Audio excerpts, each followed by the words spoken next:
about the TVs, dude.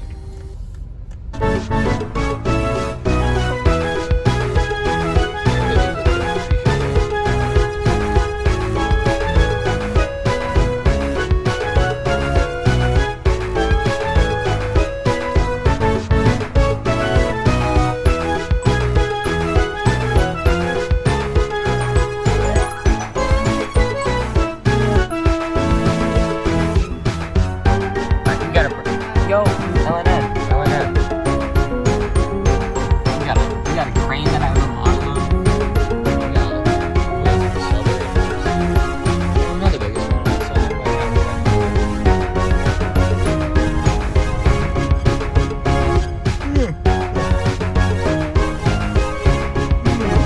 Sleepy. Don't know why. So we don't know if it's gonna be a diesel or a Stevie, but we'll find out. Web. This is where we came and rode, Tom. Okay, so we're here. A shout out to my lovely mother for taking me. Hi. So, we're currently in the yard. And fun fact, we've actually been here before when I was much younger, a whole lot stupider. We came here for a Day Out with Thomas event. I remember this somehow. I remember this diesel as well. 1 second. Okay, so over here is the train that I think we'll be riding. Keyword, I think. For all I can know, we could be swapping out engines. And I have to give mother a push. Hey, free seat. So, although I did see some steam earlier coming from that general area. So, for all I could know, we could go get a steam train.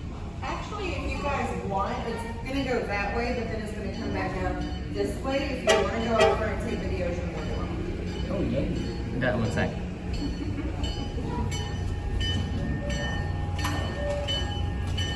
You're in the way, son. So here. Oh, my bad.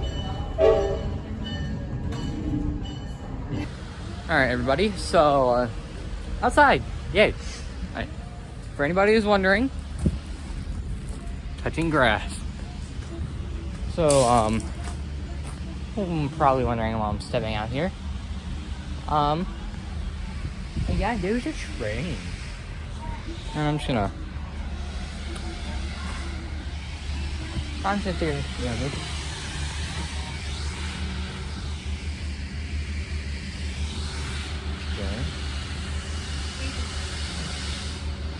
It's a really long train. Alright. Let's take ourselves a seat, shall we?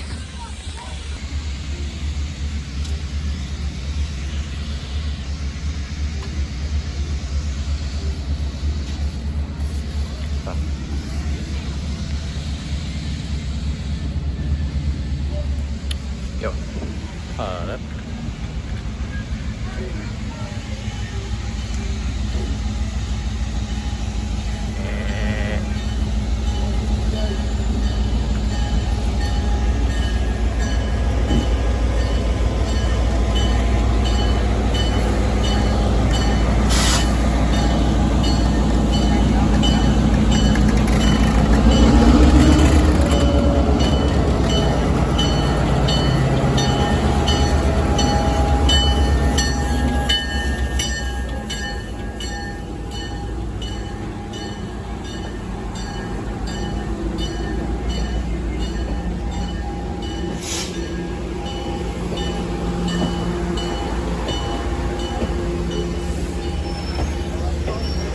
Skibbity, my friend. Okay, so we're gonna be boarding the train in a few minutes. But before we do, I would like to thank today's video sponsor, my Discord server. My Discord server is pretty cool. You should join it. Please remember, I did lose my Discord account a few weeks ago, so if you'll be ever so kind to go find my new one, I'll probably have to post it in the description of the video. Yeah. But yeah, we'll be getting on the train. I'll probably do a time lapse, And maybe before that, I may do a little show and tell of what I have purchased. A little hint. Alright, so we're currently moving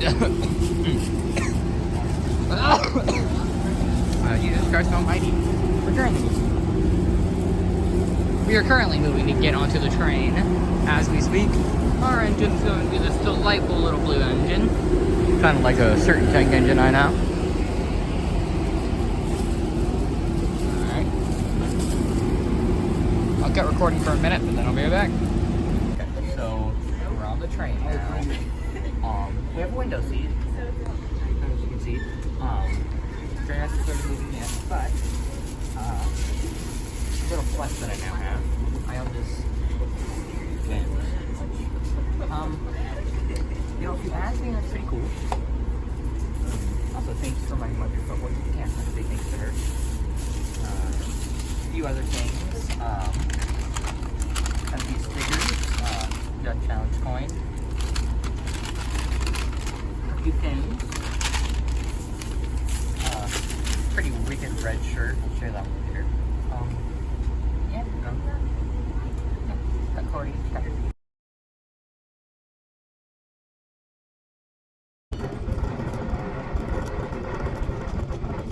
Through windows, folks will notice that we are a lightning fast train. Folks, we go from 0 to 15 miles an hour. We do that in 3.5 minutes. So y'all better hang on tight. Just a few announcements and reminders for everybody. For federal and state law, there is no smoking or vaping on the train. There are also no working restrooms on the train. So, if duty calls, hold it. This is only about a 10 to 15 minute freight ride to our destination in East Chattanooga, by the way. However, we are actually going the wrong direction. In order to head East Chattanooga, we need to be going west. That's right, folks, we're going west to East Chattanooga. Don't think too hard on that. The way we're going to fix this is we've already started. We're going to use our Y, spelled W-Y-E. This Y allows us to make a giant three-point turn on the railroad. And it's called a Y because we're shaped like a Y or a triangle like a turn. Our conductor, Zach's going to be on the rear of the train. He's going to become our engineer's eyes on this move here. And while we do this show, I have a little extra time to talk about the history of the rail cars on your train today. Folks, if you're riding in car number 1, the car that I'm locomotive, was the gray and blue car. That is the Central Fourth Railroad's number 390, built in 1947 by the American Car and Fiber Company for the Central Fourth Railroad's Nancy Hanks 2-passenger train. That train operated daily between Atlanta and Savannah, Georgia, with 8 intermediate stops.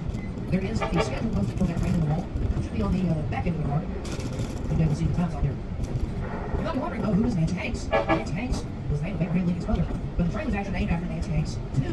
The race horse in 1947 Kentucky Derby, which was then named after his mother. The middle part of the train, that is the Norfolk and Western Virginia Polytechnic Institute, built in 1949 by the Mud Company for the NW as a sleeping car. Now, for those of you riding in that car, you will realize the lack of sleeping necessities.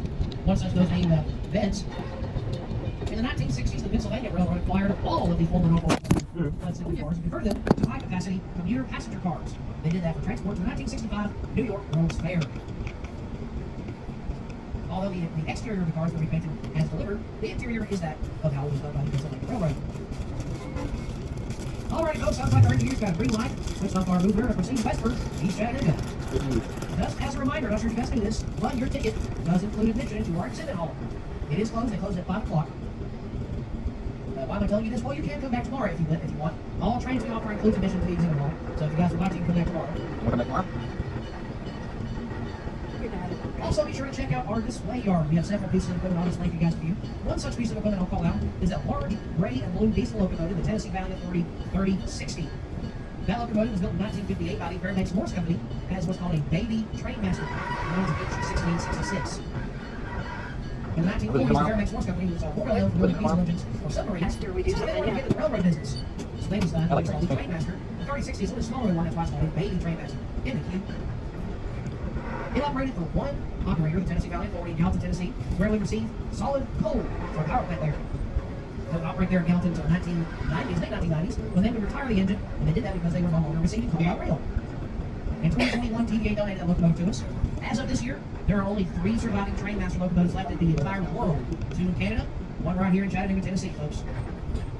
Alrighty, looks like we're getting mainline. I want everybody to do me a favor. Look on the left and right side of the train, both sides of the train, you'll see trees. Yes. Oh man, how exciting. We agree with those? Now, a little bit about our railroad, folks. This is the East Tennessee and Georgia Railroad traveling over today. It was completed in the year 1859. It was built between Dalton and Knoxville, Georgia, with Chattanooga right in the middle. Excuse me, Dalton, Georgia, and Knoxville, Tennessee. My bad. In the late 1860s, we became the East Tennessee and Virginia and Georgia Railroad, when they would expand their trackage north into Virginia, until 1894, when it would merge with the Richmond and Danville Railroad and become the famous Southern Railway. So this is a former Southern Railway main line we're traveling over today. We're gonna drive On over your there. trip today, we'll be traveling over 4 bridges into what? Civil War era tunnel. Here's our first bridge crossing over right now. Over the Chickamauga Creek. I remember that bridge. Our Chickamauga Creek Bridge is about 360 feet in length, 65 to 70 feet above the creek below us. Now, before we cross over that bridge on the left side of the train, you may have actually noticed a gravel driveway following us to the bridge. That driveway is actually the original roadbed, the 1859 location of this railroad. You may have also spotted some stone piers below us on the left side as well. Now, you might be wondering, why are we not running on the original right-of-way? In 1906, the Southern Railway opted to raise this railroad to the current height which we operate on today due to flooding. As a matter of fact, the entire Tennessee Valley as a whole, especially downtown Chattanooga, was prone to several severe events of flooding multiple times a year. The worst of which occurred in the year 1867, known as the Great Flood. Thanks to that Chickamauga Creek crossover back there, all of this you see around you would have been surrounded in a very underneath 70 feet of water.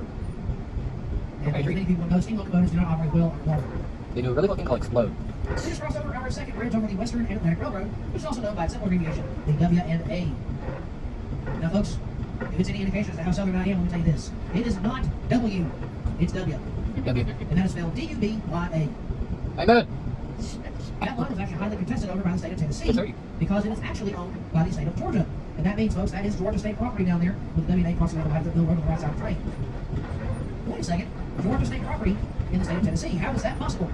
In the late 1840s, the state of Georgia was looking to build their own railroad, the W&A, to connect Atlanta and Chattanooga via rail for the very first time. It was thanks to a major investor in the W&A by the name of Colonel James Whiteside, who also happened to be a Tennessee state legislator. He used his power in the Tennessee state legislature to convince his peers to allow the state of Georgia to build the W&A in Chattanooga.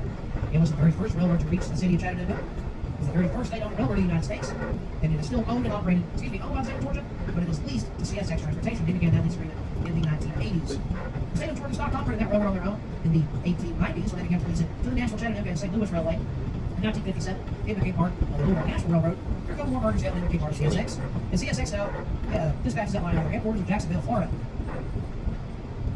Alrighty, folks, we're making our trek now to our third bridge over Tunnel Boulevard. Hold on just a minute. A bridge over a road called Tunnel Boulevard. Should Tunnel Boulevard have, I don't know, a tunnel? Well, it did until the 1960s when the city of Chattanooga demolished it. Why would they go and do that? In 1953, the Southern Railway would abandon this line. We'll see why here in a minute. In the 1970s, specifically 1977, the Southern Railway would donate this line to us here. Matter of fact, they already donated the first mile and a half. They want to donate the rest of the line here, another mile and a half to Grand Junction. We had this bridge built to replace that now demolished tunnel. So now we have a Tunnel Boulevard with no tunnel. Those personally, I wanted to take their name change to Bridge Boulevard, but City Council were looking at my water cross. Well, folks, we just crossed over that bridge. That means we are now making our climb up Missionary Ridge. Rather than going over the ridge, we're going to do something a little more exciting. We're going to go right smack down through the ridge. Our Missionary Ridge Tunnel, also known as Whiteside Tunnel, named after the very same Colonel James Whiteside, who was also a major supporter of Salt around the East Tennessee and Georgia Railroad as well. Our tunnel is 986 feet long, constructed entirely out of limestone, and it took 3 years. Folks, 3 long years to dig out of this ridge from 1855 to 1858. Remember, the line was completed in 1859. Here in just a moment, you'll be hearing the horn of our locomotive number 80, which is your justice from below. By doing so, that means you will tell us that our tunnel is clear, no obstructions pass through, and not safe travel through the tunnel. Here's a question for you. Anybody here afraid of the dark? Well, if you are, just close your eyes. Actually, what I have you do instead is put your cell phones out now, folks. Turn your flashlight on it, put your phone up to the window. Doing so, here it is. Here's a hole. You put your phone up to the window with the light on, and man, we see the various style of brickwork used. You actually see the smaller cement bricks, the larger stone bricks, and the exposed rock and cave-like features of Missionary Ridge itself on that limestone. It needs to be all up against it like that. Now, I'll tell you a little story here. A few months ago, I had a pastor ask me, what side of the train will tunnel be on? Folks, you're about to find out for yourself this week's Experience 5 favorite time of the day. Folks, no, it's not dinner time. It's tunnel time here in East Tennessee. All 986 feet up. Here we go.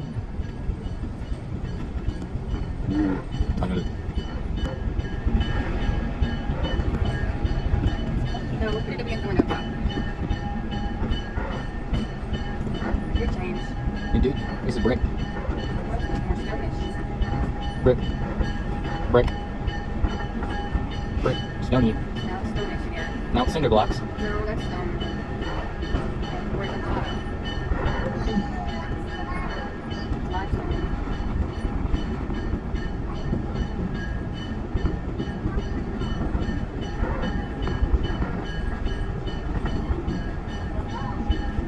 I see light at the end of the tunnel.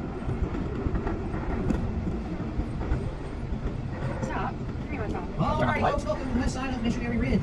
Now, while we were driving through the tunnel, me and Michael Doug around the conversation, he looked at me and said, Jason, I think we can 4 or 5 trains in that tunnel.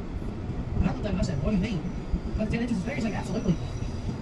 Well, I got some bad news for Conductor Zach, folks. About 10 months ago, the railroad sent me out to do a professional inspection of the tunnel in World. In that inspection, I have determined that we can only fit 1 train in the tunnel at a time. Sorry, Zach. Well, there was actually a problem with that fit 1 train in the tunnel at a time thing. Back during World War II, this tunnel saw as many as 70 trains a day, 70. This was also a double-tracked main line. Southern Railway double-tracked when they rode the race in 1906, except the tunnel.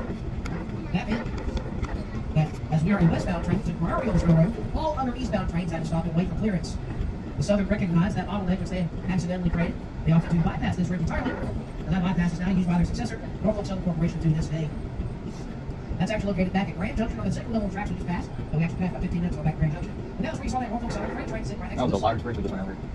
And we're going to go take a complete stop for just a moment. We had to throw that switch for our dinner train, which they went downtown there. We had about 23rd Street. We had to take our line to the East Chattanooga belt line. So right here, Joseph's going to be a very nice friend. He's going to get that switch for us. And once he has thrown that switch, I mean, we'll arrive at East Chattanooga here in just a moment. Do you not like your move on it? Not this. It's taking it. Now, folks, since East Chattanooga, you're tell you real quick, this was actually not part of the original right-of-way of this railroad. As a matter of fact, it would veer off to the right, and if you look very, very closely, you'll actually be able to see the original right-of-way still. And that, the reason why this is called the High Line is because as you make your way to downtown heading west, you can cross over about 10 or 11 bridges into downtown over all of this subdivision that's built up around it. Part of that bridge, part of the first bridge crossover over here, is actually still intact. There's a cement wall right next to North Chamberlain Avenue, which our train has the belt line to cross over. This yard that we're crossing over and heading into is not original. This is what we had to build right after this piece when we get on right here.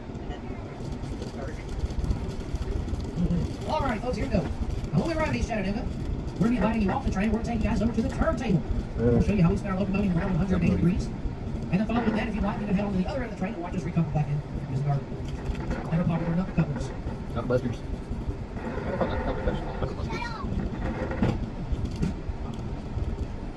I want to punch this. Now, folks, just be aware that this is an active rail yard. There are some projects happening today. And actually, I should say that it is after 5 o'clock, so there's nobody home here. But I do want you guys to say make sure you guys are safe. So there are some safety rules for you to follow. Now, rule number 1, please stay in the tour group at all times. Although really the only place you go is between the train and the turntable. But if you would like to head to the turntable while the turntable is in motion, please stay in the tour group there. After that, we take you guys over to the depot. Number 2, there's not only one, but I would want to say, please don't horseplay. This is not a wrestling ring over here, folks. I want you guys to be sure you are safe. Number 3, please stay on the pavement and pathways. Do not walk onto the railroad track on the house or over the track for sure. The chopper is closed tonight, so please stay on the depot side of the train. And last but not least, number 4 is to please have fun. We are going to have fun for the next few minutes. The depot will be open as soon as you step off the train. However, we would like to ask you to please make the time in the depot after the train. We'll have plenty of time for that. After the turntable, we'll be here for 5, maybe 10, 15 minutes. I'm not quite sure, depending on what the train will be. When you step off the train, make an immediate left all the way down the turntable. So, with the official train journey over, at least on the way here, we're currently going to see the first little exposition they're doing,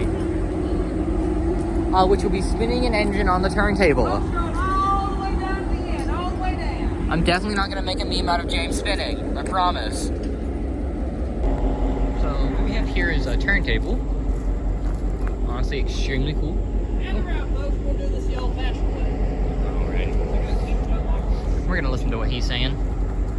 All right, you had a good time so far? Indeed. All right, sounds like 7 of us are excited to be here. Welcome to the thriving metropolis of East Chattanooga, folks.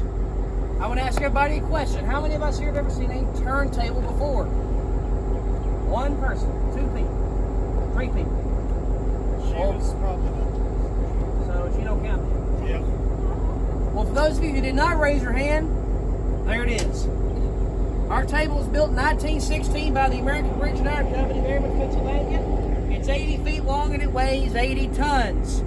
Now, I want to ask you guys, how before I get tongue-tied, it's been a long day. How heavy is that in pounds, folks? What is 80 tons in pounds? What do you think? At least 2 pounds. At least 2 pounds. Thank you, Mr. Comedian. What'd you say? 160. 160,000 pounds. It's 160,000 pounds. However, that is also known as heavy. Yes. And with Zach on the table, now weighs 81 tons. Sorry, Zach. Hey, I just told them with you on the table weighs 81 tons.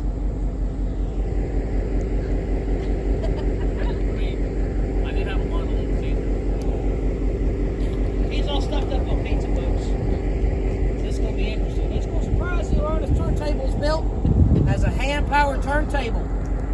Took the use of 4 strong men to spin this weight around. Now I'm gonna tell you this, table weighs 80 tons, tag 80 comes in at 130 tons.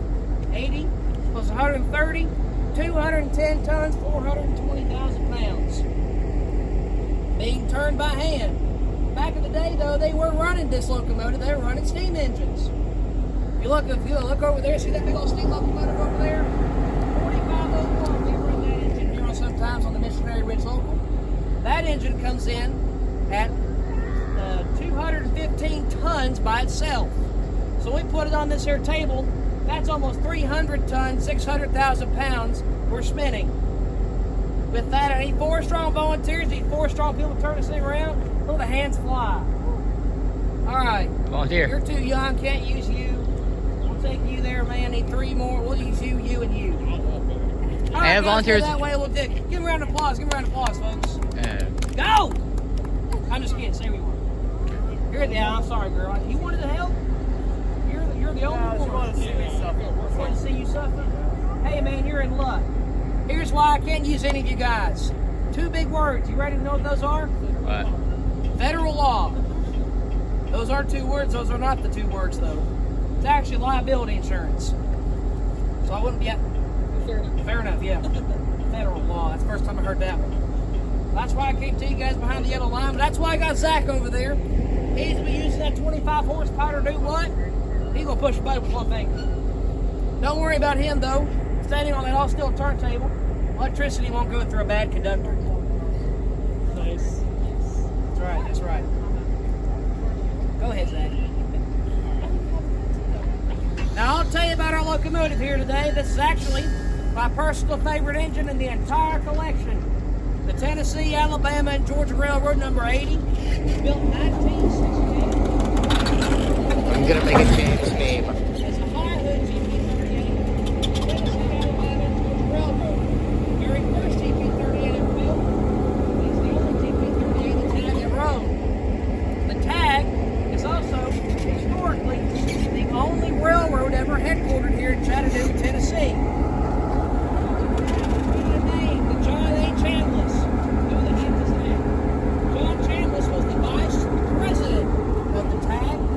They acquired this engine in 1968 and dedicated it to him in his honor on his 80th birthday.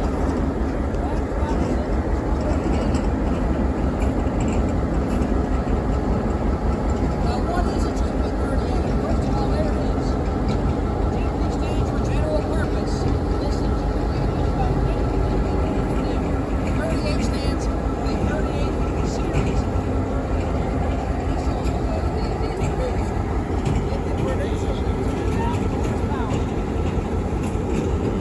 This engine would be acquired by the Southern Railway in 1972.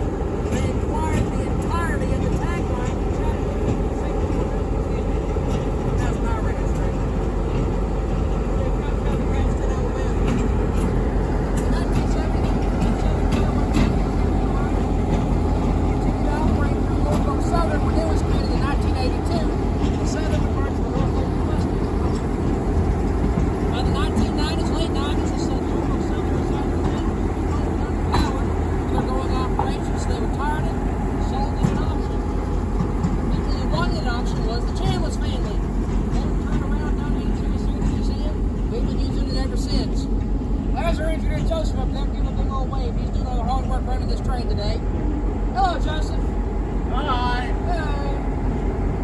He's a goober like we all are. We're all goobers here. We're going to go put our locomotive up on track 2, so y'all give me just a minute. I'll get it lined up for it. I'll be here.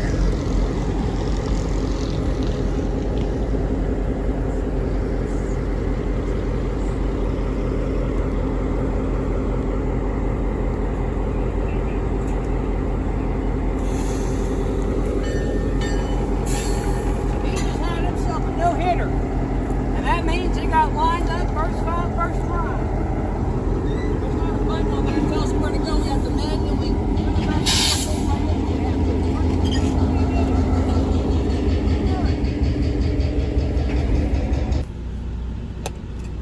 Holy crap, guys. It's me. It's a steam locomotive chat. No way. That's the very first car that Nancy hates too. This is your luggage room then. You're very quickly right. There's even a mail slot right there too, in case one of the sides run mail. That is original in this car as well. Guys, anybody got any questions on this? That dope car?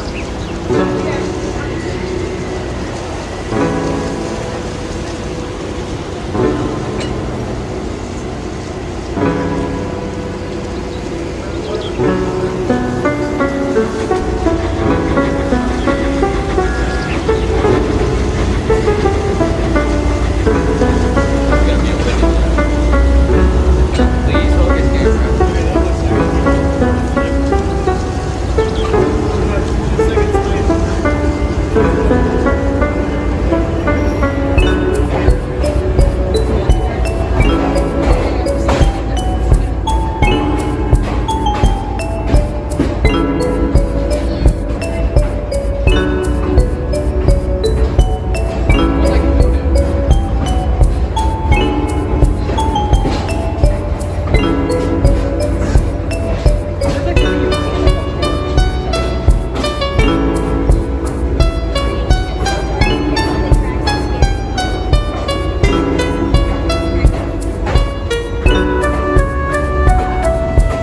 Everybody, so that is the return train ride.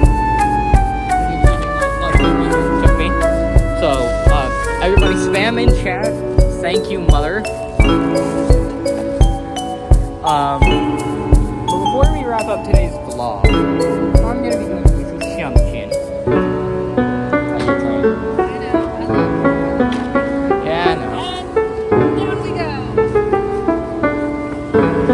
She's got her own little race car. Okay, so a few things before we do.